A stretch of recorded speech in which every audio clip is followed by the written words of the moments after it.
Hello and welcome to another tier list video. Today we are covering consumable cards. And before we jump into this one, I'm going to quickly go over the criteria of how I'm rating these.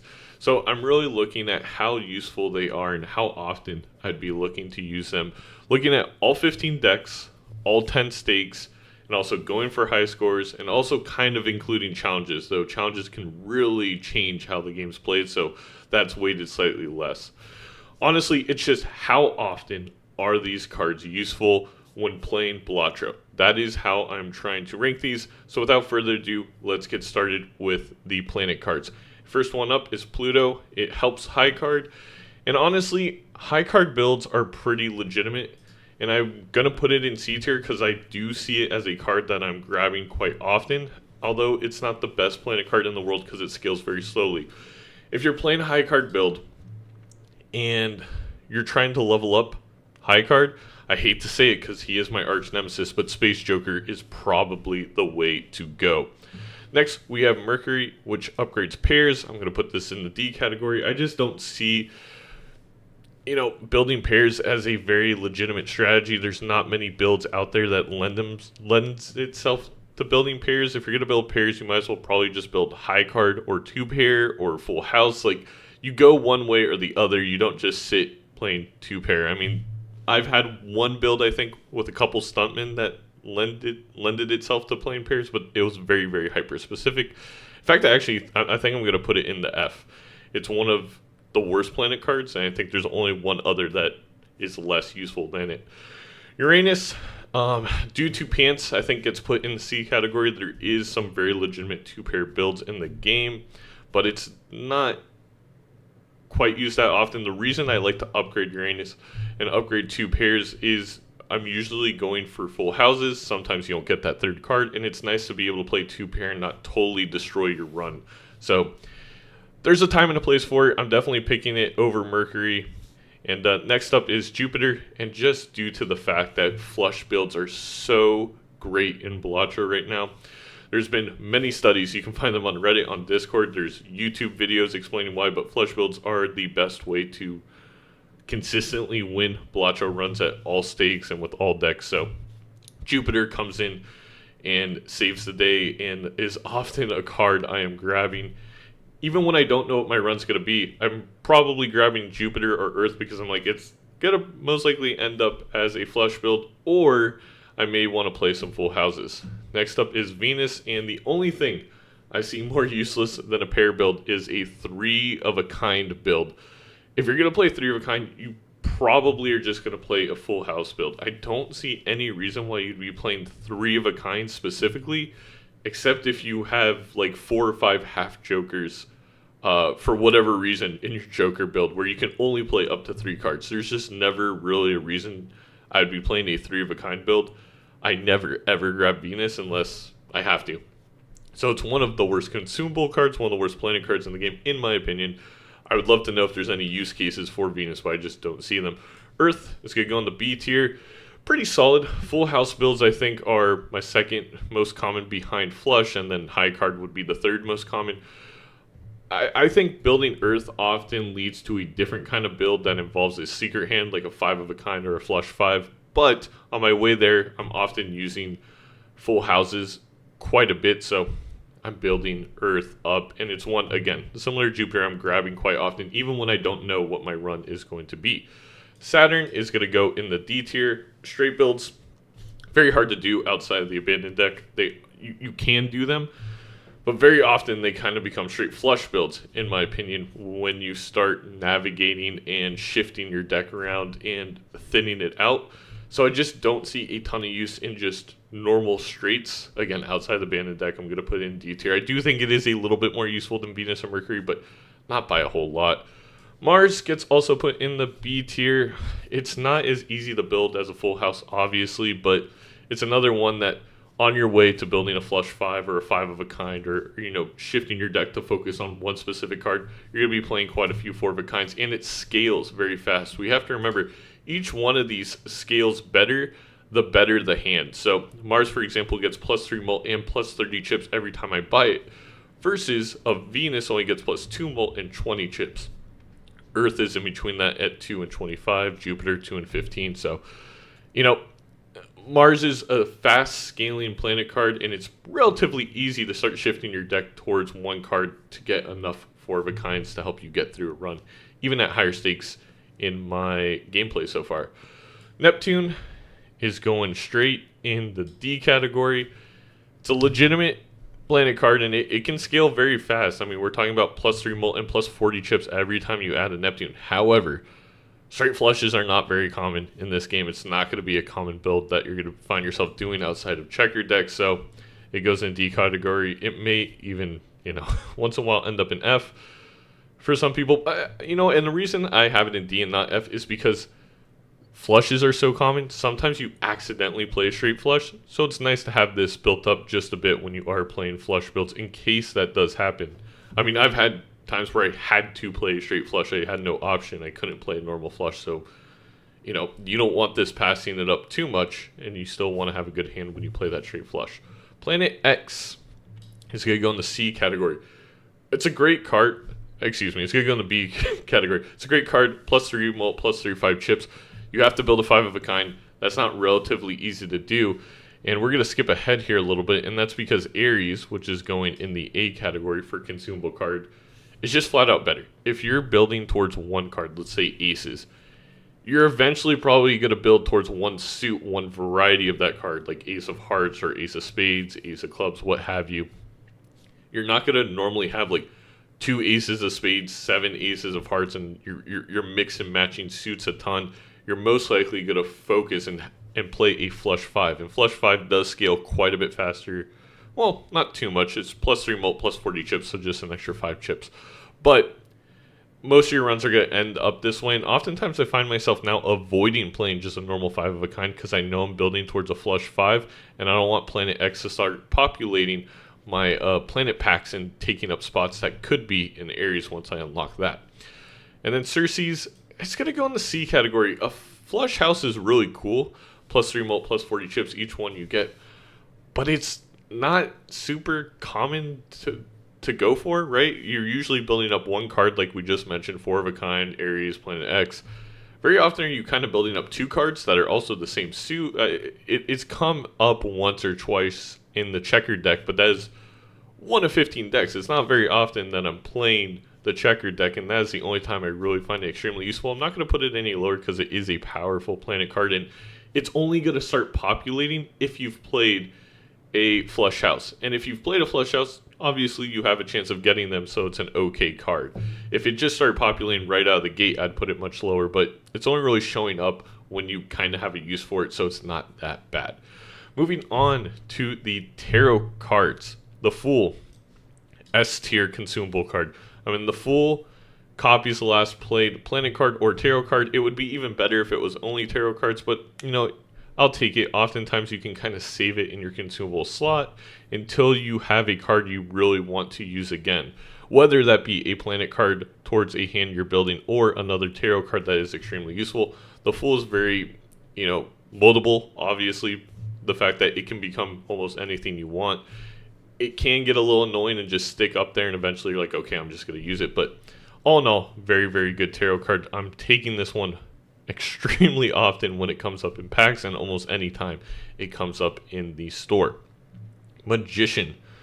Creating lucky cards, I don't think is extremely valuable in this game. It pairs well if you have Oops All Sixes, the Joker that increases your odds.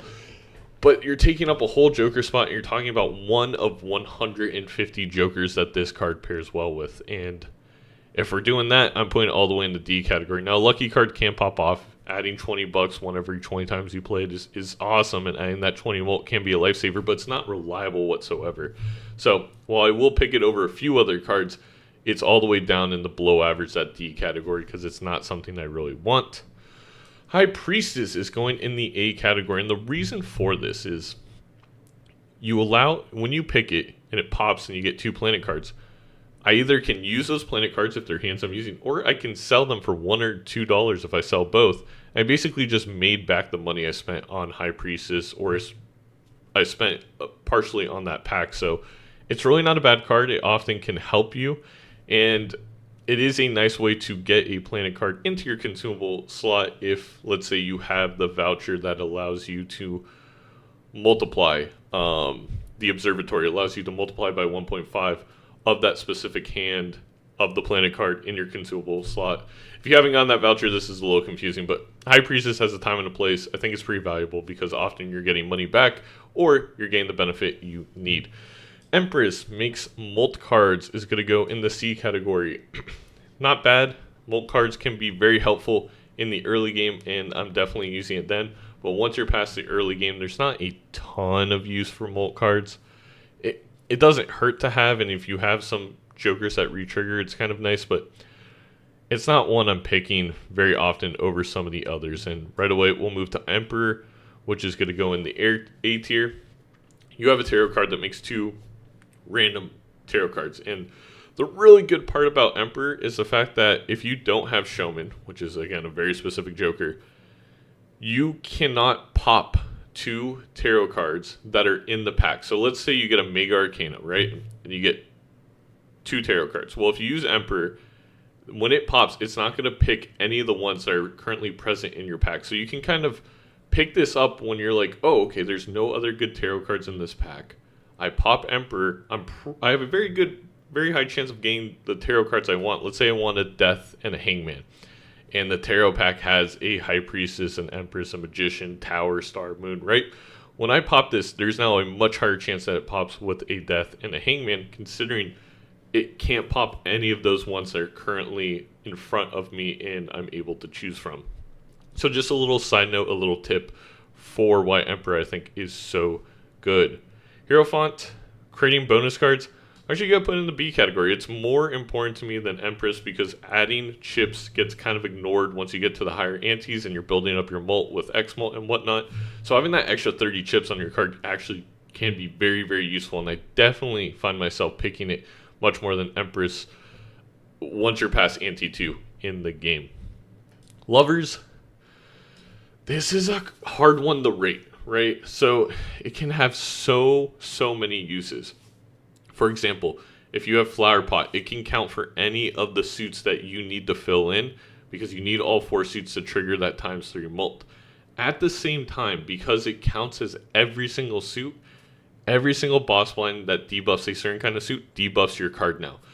That can get very, very annoying. So I find myself actually staying away from Lovers cards pretty often because if I use that, oftentimes 2 or 3 bosses in my 8 antes, that card's now debuffed and I can't use it. And boss blinds are the one time where you're really relying on your cards, and it's one of the times in the game that you're most vulnerable. The last thing I need is a card that I'm relying on to not be able to be used. So it's great in some aspects. For boss blinds, it can be really annoying, and I've found myself kind of drifting away from Lovers cards as of late. Chariot goes in S tier. Steel cards are incredible. That ×1.5 Molt in your hand is fantastic. Oftentimes you can Chariot the card that you're going after, and now you have it in your hand. If you have to play it, you have to play it. If you get enough of that card that you were looking for, you can now keep in your hand. You get that extra 1.5 Molt. It's just fantastic. Not much more to be said there. Of course, if you're going for high scores and endless runs, Chariots are an absolute must, so look out for those. Hermit, very good tarot card, A tier. Basically, if you have any economy going, it's going to double that economy up to $20 and is fantastic. I mean, there's not much more to say. Economy is very, very important in this game. Hermit can get you off to a flying start in the early game, can just add $20 later in the game to really give you that extra cushion, maybe for a reroll or 2, but it's a good tarot card. Wheel of Fortune. It's a fun tarot card, but this isn't a fun tier list. I'll make that clear right now. This is basically how useful do I find it. Any one of foil, polychrome, and holographic on jokers, not extraordinarily useful, to be completely honest. 50 chips is okay, 10 Molt is whatever. The ×1.5 is really nice, but it's only 1.5, and if I have a blueprint or if you have a brainstorm, it does not copy the 1.5 Molt or the 10 from the holographic or the 50 from the foil, just as a heads up. So all in all, you have a 1 in 4 chance at a relatively small buff, in my opinion, to one of your jokers. It's not really worth it compared to what else you can get from tarot packs. like a Strength, which I'm going to put in the A tier. Strengths are fantastic because it can quickly allow you to build towards the one card you're building. So again, we'll use an ace build as an example. Well, one of the easiest ways to get that ace build off and going is to strength 2 kings. Now all of a sudden you have 6 aces. You also only have 2 kings, which is nice. You're starting to thin out those other cards in your deck. Speaking of thinning out other cards in your deck, we're going to go ahead and put Hangman in the B tier because it's one of the quickest ways to thin out cards. I mean, just deleting 2 after 2 after 2 is fantastic. It is very important, and I kind of covered that in another video about how to build, modify, and manipulate your deck. You want to be thinning it out as you go along. Death, S tier tarot card, S tier consumable card, the best tarot card in the game. Taking one card and being able to turn another card into it is fantastic. If you have that end-all be-all card, let's say a polychrome red sealed steel card that's a king, right? Well, Death allows you to make another one of that. And now that you have 2, next time you get Death, there's a higher chance that that card pops up and you can make a 3rd one, and then a 4th one, and a 5th one. Death is just so good. I oftentimes find myself when playing the Magic deck, for example, waiting for a Death to show up to pop the Fool and then be able to make 3 of one card. It's really solid, and I mean, there's not much more to say about it, but I'm always grabbing Death when it's available to me, except for very hyper-specific scenarios. Temperance, I'm actually going to put a little bit below Hermit. While it does have that higher end of, if you have really great jokers, you can get $30 from Temperance, for example, instead of $20 from Hermit. If I have that good of jokers, I'm in that good of a spot. I don't really need Temperance, to be completely honest. I mean, again, it's nice to pop. It's definitely not a bad card. I'm picking it up. Obviously, if it shows up in the shop, you are always grabbing it because it's just free money. Money's on sale. In fact, we'll put in A tier. It's equal. Let's just say it's equal with Hermit. Let's not try to argue the two and say one's better than the other. I'm getting too nitpicky there. It's an A tier card. It is a good tarot card. The Devil, making gold cards is solid. If it's between that, a lucky card, and a wheel, I'll just make a gold card because it's going to pay for itself if I just am able to use that gold card once and have it in my hand. If you have a mime, even better. But generally speaking, it's definitely not the one I'm happy to see over these ones. It has its time and its place. It's not bad by any means, but it's definitely not the most useful. Tower, going straight to F tier. Stone cards are not necessarily bad, but they're really only useful for very specific runs or for high card builds. And if I have a high card build, I don't really need the stone cards. Like, there's other tarot cards here that I could use over it, especially the economy ones. So there's just never really a time where I'm finding myself, oh, thank God I got a tower and I can make a stone card. It's not useful. It's definitely the one, if I had the option to delete a tarot card from my future decks to make my deck more efficient, I'm picking Tower 10 times out of 10. All the flush jokers go in the B tier. Star, Moon, Sun, and World. Of course, that's diamonds, clubs, hearts, and spades.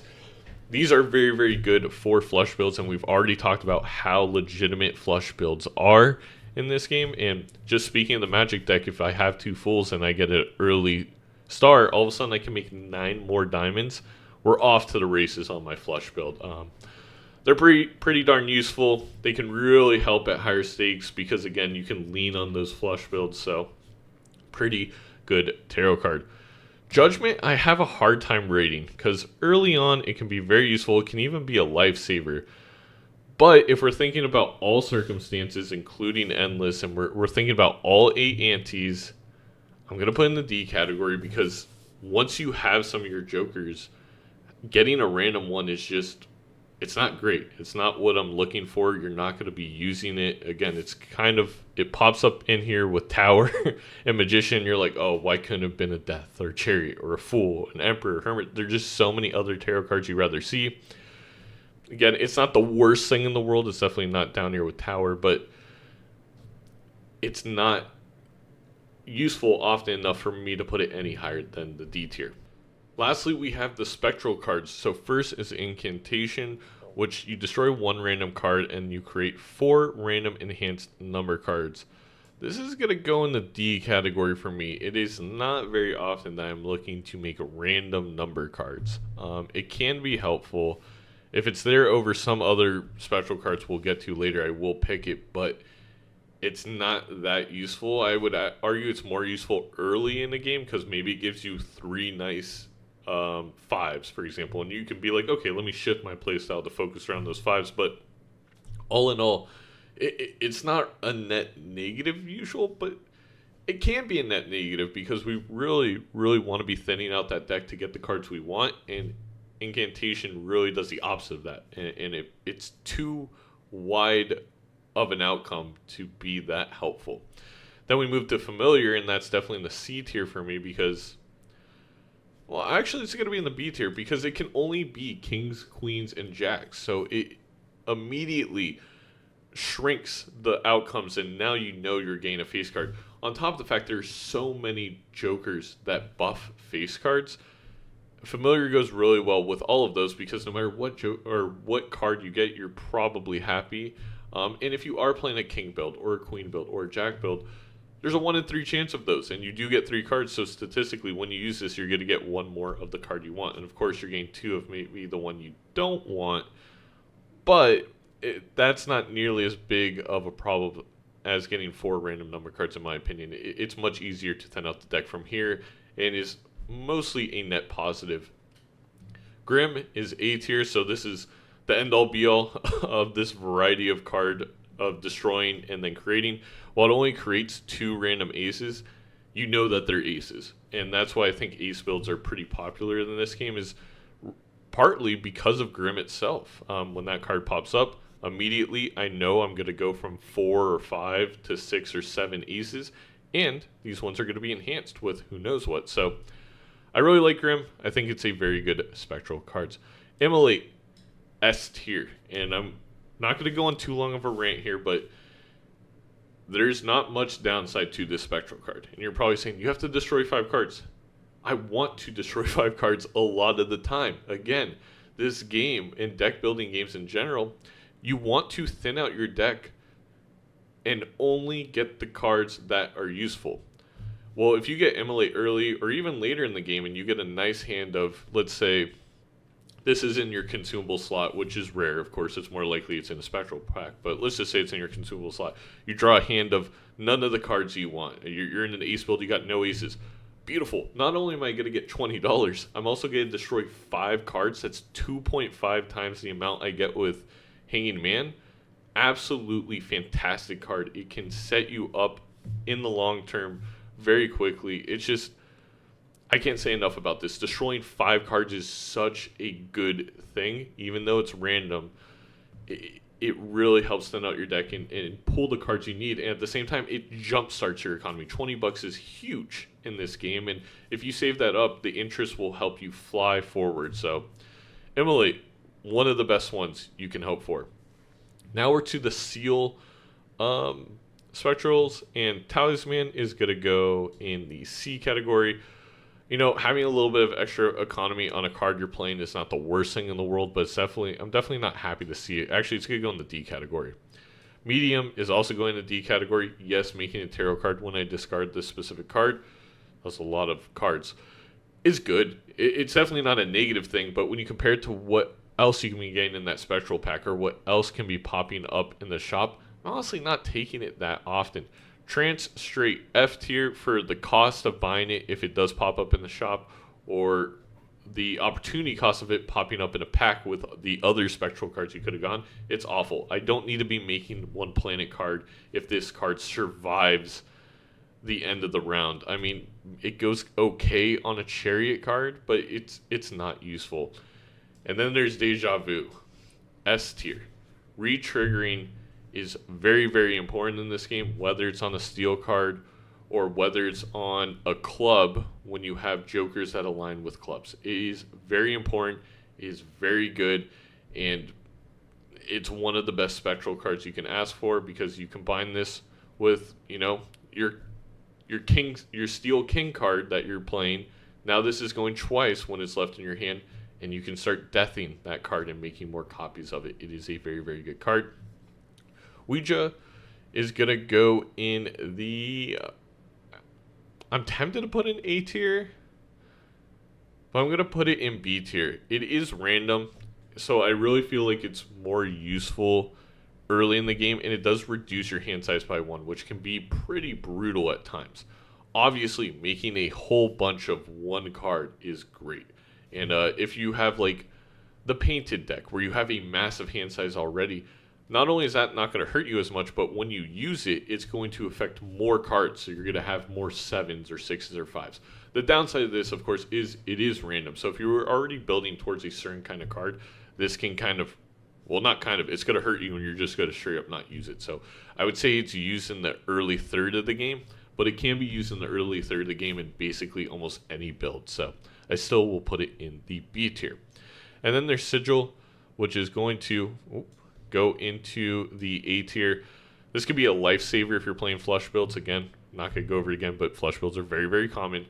And just in general, can be very, very good. Obviously, it chooses a random suit, so if you're already going for one suit, it could be a little bit of a hindrance. But if your back is up against the wall in a boss blind or something, and you pulled 2 of every suit, and you're like, are you kidding me? I need a flush right here. Well, this card's in your consumable slot. It absolutely saves you.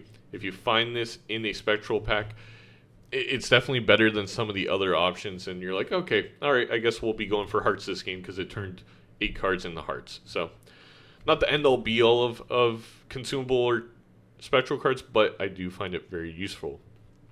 Aura is going in the C tier. I kind of talked about how making one of your jokers, foil or holographic or polychrome is not that great.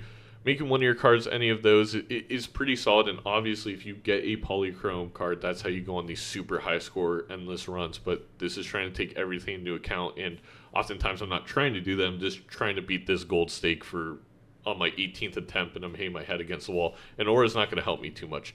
I definitely would say it's better than these cards, but at the end of the day, it's not super useful. And even when it pops up in the shop, let's say in late game, sometimes I don't have a space in my consumable slot for it, and I'd rather be carrying these into my next hand. Cryptid, the best consumable card in the game. Death is fantastic, turning one card into another. What's even better than that is just straight up making 2 copies of whatever card you're going for. There's a small argument here that Death turns an existing card into something else, so it also helps thin it out, but I much just rather have 2 copies of my King Red Sealed Chariot polychromed beast of a card than making one into another. Just give me 2 more. I'm not going to complain about it. It is a fantastic card. And of course, it is part of those endless infinite runs that are possible with Perko. You want to be getting cryptid, so that's a whole nother thing. Ink. So we're starting to move into the Joker Spectral cards, and it's hard to rate these because Ink, of course, deletes all other Jokers, and it also removes negative. I think if they removed that stipulation that enhancements are copied except for negative, I would put it in the B category. But for now, it's C, and it's only really useful early on. If you have a really good Joker, you'll sell the other ones and then, pop Ink and you make a copy, and then hopefully you have an economy to then add another Joker to help your run keep going. But I put the fun level is definitely B, A, maybe high scores, but I think overall the usefulness throughout, it is a C, because once you get past ante 3 or 4 and you're at any kind of difficult stake, I would say even, green stake onward, you really don't want to be using Ink, and you almost can't because it'll kill your run at that point. But it is very fun. It can be very useful. But my rant here is like, if it could copy the negative, I'd immediately go to B or A, because then, of course, you sell those Jokers, you make it copy your negative, and you have a bunch of Joker spots open. It would make the fun factor so high and the high score factor so high that I would have to boot it up. Hex, very similar to Ink in my opinion.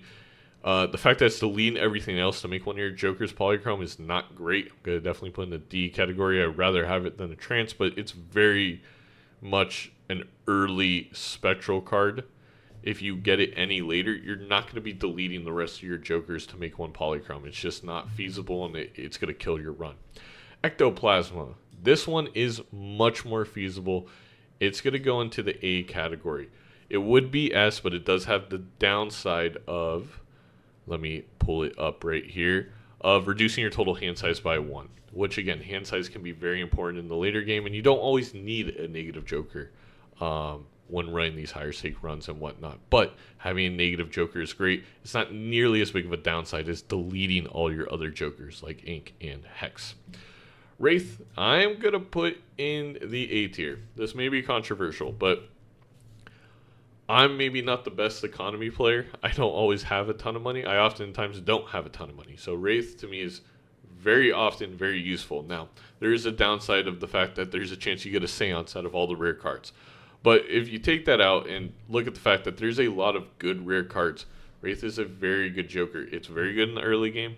It could be very good in the late game. It can be useful at all times. And for that, I'm definitely going to put it in the A tier. And then, there are also times where it pops in its DNA, and then you're off to the races, copying the card you want for the rest of your run. The Soul is obviously S tier. The legendary jokers are fantastic, and if you can get a legendary joker, you are going to absolutely delete a joker and take the Soul. There's not much to that. It's S tier. It is extremely good, and Black Hole is also S tier. Improving everything, every single hand by level 1 is amazing. And again, there's not much else to say. If you're improving every single hand by 1, I will say I need to look if it improves the secret hands even before they've popped because you've used them once. I believe they do, which makes Black Hole definitely S tier. If they don't, it may be on the border between A and S.